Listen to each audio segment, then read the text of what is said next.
రచ్చ పని చేస్తే లంచ్లోకి ఉండవు తెలుసా నువ్వు. అండ్ నా డిఓపి సంతోష్ గారిని కూడా వేదికను జాయిన్ అవ్వాల్సిందిగా కోరుకుంటున్నాము. ముందుగా విల్ గివ్ ఇట్ టు రచ్చ. ఎస్. హరహర మహాదేవ్. ఇదే నాదం సినిమా థియేటరు. ఇప్పుడు నేను ఎక్కువ మాట్లాడను. ఇది సక్సెస్ షాట్, ఇది తాండవం షాట్ మాత్రం చెప్తా. మనకు సినిమా చూసినంత వరకు మీరు అందరూ ఇది సినిమా అనేది ఇవన్నీ భావన అనేది అన్నీ చెప్పిళ్ళు. బాలేబాబు గారి గురించి ఒక్క విషయం చెప్తాను నేను. బాలేబాబు గారికి నటనలో మన ఇండస్ట్రీలో పోటీ లేదనేది మనందరికీ తెలుసు.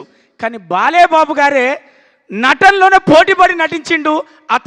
అతనే నటించడానికి పోటీపడి నటించింది అఖండవం.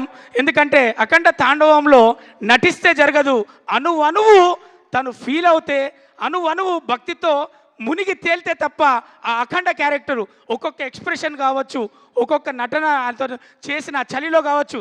చలి ఏంటిది నేను చేసేది నటన.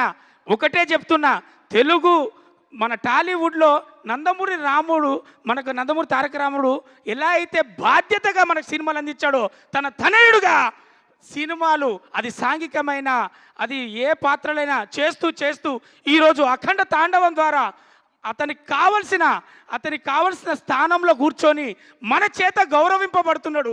అది నందమూరి తారక రాముడు తనయుడిగా బాలకృష్ణ గారికి ఇది చెందింది, అర్హత కలిగింది, ఈరోజు తెలిసింది. అందుకే మనం ఫీల్ అవుతున్నాం. ఇక ఒకటే చెప్తా, ఇది సక్సెస్ షాట్.